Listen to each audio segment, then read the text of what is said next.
ભારત પાક વચ્ચે યુદ્ધની તણાવભરી સ્થિતિ વચ્ચે બનાસકાંઠાના સોઈ ગામમાં 2 દિવસથી સુરક્ષાને લઈને બ્લેકઆઉટ અપાઈ રહ્યું છે।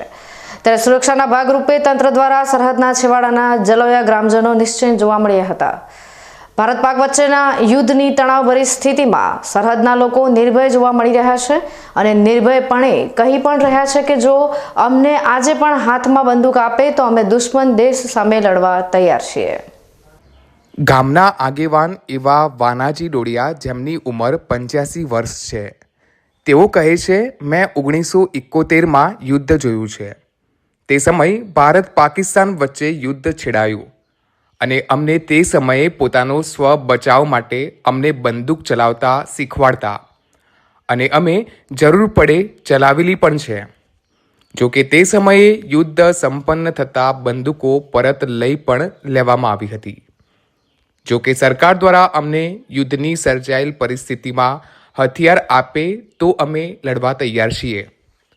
હરજીજી રાજપૂતે જણાવ્યું હતું કે 1971ના યુદ્ધમાં પણ ભારત પાકિસ્તાન બોર્ડર ઉપર આવેલી સરહદની અંદર સેનાએ વિજય મેળવ્યો હતો અને માતાજીએ પરચો આપ્યો હતો અને અત્યારે પણ અમને અને પ્રજાજનો અને સેનાને વિશ્વાસ છે કે અમારા આ વિસ્તારના ગામોને કશું એ નહીં થાય અને ભારતનો વિજય થશે।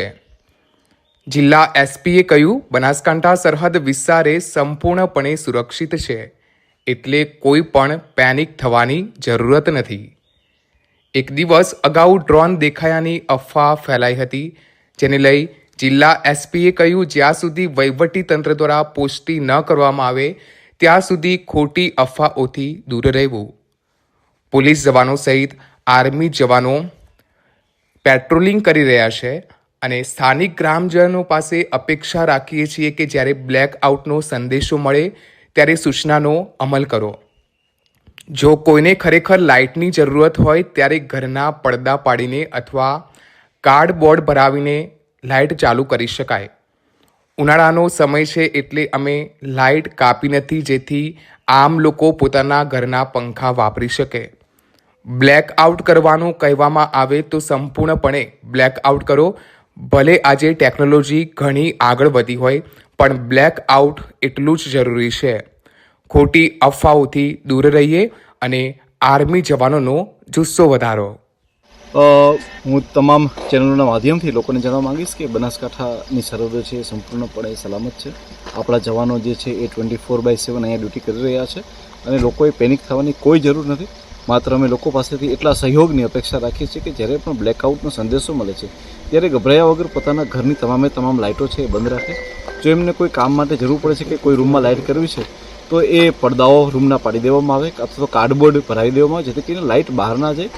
ઉનાળાનો સમય છે, અમે લાઇટ ક્યાંય કાપી નથી રહ્યા, પરંતુ આપ લોકો જે છે એનો પંખાનો યુઝ કરી શકો છો, પરંતુ પોલીસને આની અંદર આપ મદદ કરશો કે બ્લેકઆઉટનો મેસેજ મળતા આપ લોકો સંપૂર્ણપણે બ્લેકઆઉટ કરો। ટેકનોલોજી કેટલી બી આગળ વધી છે, પરંતુ આજે પણ બ્લેકઆઉટ એટલું જ મહત્ત્વનું છે અને એટલું જ સારું રિઝલ્ટ આપતું હોય છે, જેથી કારણે થઈ અને આપ લોકો જે છે પોલીસને બ્લેકઆઉટમાં મદદ કરો। અમે બનાસકાંઠા પોલીસ જે રણનો વિસ્તાર હોય છે તે બાકીનો વિસ્તાર ત્યાં ઇન્ટેન્સ અમે પેટ્રોલિંગ કરી રહ્યા છીએ અને વ્હીકલ ચેકિંગ કરી રહ્યા છીએ। હું લોકોને અપીલ કરીશ કે તેમાં બી આપ લોકો જે છે અમને સાથ આપો। અને થર્ડ ખાસ વસ્તુ, જો આપને કોઈ બી ફોટોગ્રાફ વિડીયોગ્રાફ મળે છે એને દરેકે દરેક જગ્યાએ આપ લોકોને ફોરવર્ડ કરવાનું કે લોકોને ખોટા ભ્રામક મેસેજો આગળ ફોરવર્ડ કરના એ બધી વસ્તુ ના કરશો। ઘણી વખતે આપણા ફોર્સીસની મૂવમેન્ટ હોય છે તેના વિડીયો અને તેના ફોટોગ્રાફને લોકેશન સાથે ટેગ કરીને મૂકવામાં આવે છે, તો આપ લોકોને હું અપીલ કરવા માગીશ કે આવી બધી વસ્તુથી દૂર રહેવું, જેથી કરીને આપણા જવાનોનું માત્ર મનોબળ વધારીએ પરંતુ આ પ્રકારની પ્રવૃત્તિથી આપણે દૂર રહીએ। જય હિન્દ। ઓકે સાહેબ, સરહદી વિસ્તારના કેટલા તાલુકા અને કેટલા ગામડામાં બ્લેકઆઉટ આજે છે? મોટે ભાગે આપણે પ્રિકોશનરી સ્ટેપ લેતા હોઈએ છીએ, કોઈ જગ્યાએ એવો મેસેજ નહીં, પરંતુ માત્ર પ્રિકોશન તરીકે આપણે સુઈગામ અને વાવ જે હોય છે ત્યાં બ્લેકઆઉટ કરાવતા હોઈએ છીએ, પરંતુ છતાં પણ અમે ડે ટુ ડે દરેક દિવસે ગણતરી કરી અને લોકોને જે છે બ્લેકઆઉટનો મેસેજ આપતા હોઈએ છીએ। એ માટે કે માતાજી માથે બધાને શ્રદ્ધા એવી છે કે આ ના કે કોઈ દિવસ કંઈ થાય નહીં। બિશપને 71થી કરી 65થી કરીને અત્યાર સુધી સેવા પૂજા અહીંયાને પરસો આપ્યો તો કાયમને માટે। આપણે હવે બોર્ડર છીલથી પહેલો છીલ નથી, તે વખતે અહીંયાને ખૂબ આપણા કોઈ જોવાનો જાતા રહેતા ને પ્રાર્થના કરતા તો દીવો થઈને પાછી માતાજી આવતી। 71માં દીવો થઈને બતાવ્યો તો અહીંયાને રસ્તો તો અત્યારે વિશ્વાસ છે, બિશપને વિશ્વાસ છે, વસ્તીને કે માતાજી સહાય કરશે ભગવાન અમારો અહીં કંઈ નહીં થાય એ રીતે. ભારત અને પાકિસ્તાન બંનેની વચ્ચે જે યુદ્ધના તણાવો ચાલ્યા છે એને લઈને અત્યારે બીકે ન્યૂઝ પહોંચ્યો છે. ભારત પાકિસ્તાનના જે બોર્ડરના સરહદી વિસ્તારના ગામો છે, 0 પોઈન્ટ છે, ત્યાં આગળ પહોંચી ત્યાંના લોકો અત્યારે કઈ પ્રકારની સ્થિતિ અને લોકો કઈ પ્રકારનું અનુભવ કર્યા છે. તો અત્યારે આપણે આ ગામના સરપંચ છે, સરપંચ જોડે સીધી વાત કરીશું. સરપંચ, ખાસ કરીને અત્યારે જે યુદ્ધનો તણાવનું વાતાવરણ છે, તમારા ગામોની કઈ રીતની પરિસ્થિતિ અને તમે શું કરવા માંગો છો, શું કહેશો? અત્યારે જે ભારત અને પાકિસ્તાન વચ્ચે જે યુદ્ધની પરિસ્થિતિનું નિર્માણ થયું છે એના ભાગરૂપે વહીવટીતંત્ર દ્વારા અમને જે સૂચના આપવામાં આવે છે એનું સંપૂર્ણપણે પાલન કરવામાં આવે છે. અત્યારે હાલ તો બ્લેકઆઉટની સૂચનાઓ મળેલ છે, એનું 3 દિવસથી સંપૂર્ણ પાલન કરવામાં આવે છે. અને ડરની વાત કરીએ તો ડર જેવો એક માહોલ છે જ નહીં. જેમ કે ગીરની અંદરથી સિંહ નીકળે અને ગીરવાસીઓને બિલકુલ ડર હોતો નથી, એ રીતે અમારે કંઈ બાજુનો બૂમ પડે, જે ખોળામાં બૂમ પડે તો પણ અમને કોઈ એવો ડર જેવો માહોલ રહેતો જ નથી. અને જ્યારે પણ સૈનિકોની સાથે જરૂર પડશે તો અમને ધનથી જીવશું પણ દેશ માટે અને મરશું પણ દેશ માટે. તો અત્યારે આંકાને જીવવા અને મરવાની દેશ માટે વાતો કરીએ ત્યારે આંકાને આપણે એક વડીલ ઉભા છે જેમણે અગાઉ પણ યુદ્ધો જોયા છે અને ઘણું બધું. શું કહેશો અત્યારે ફરી આ પાસે પાકિસ્તાન અને ભારતના યુદ્ધની તણાવો ચાલ્યા છે, આપણે તો યુદ્ધ પણ જોયા છે, ઘણી તો જોયું, શું કહેશો? 71ની લડાઈ થઈ તે વખતે થઈ આપણી ફોજ અહીંથી ઢળી તો પહેલું વડ તળાવ છે, ગોમ વડ છે, એ આપણે સર કર્યું. ત્યાંથી પછી નગરમાંથી આપણો ઝંડો ચડાયો, બાવટો ચડાયો, બરાબર. પછી 60 ઊંટ આપણે કબજે લીધા, તેમની ફોજને ખાસ મારી ભૂકા બોલાવી દીધા.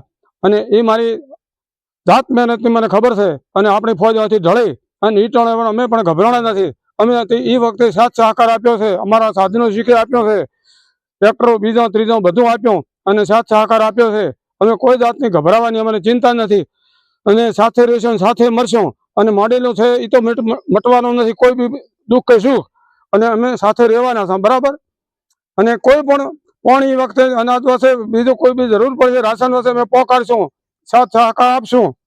જય હિન્દ, જય ભારત. હજી આપણે અન્ય પણ એક વ્યક્તિ વાર પૂછો, શું કહેવા માંગો તમે? ગામ લોકો અત્યારે કઈ રીતે તંત્રને સાથ આપે છે, શું કહીશું?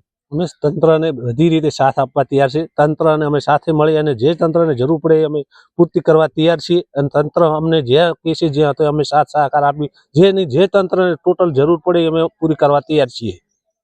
તો આપણે જોયું અને તંત્રની સાથે ગામ લોકો તૈયાર છે અને જીવવા મરવાની પણ વાતો કરી રહ્યા છે અને એવું પણ કહ્યા છે સરકાર જો અમને હથિયારો આપશે તો હથિયારો લઈ અને દેશ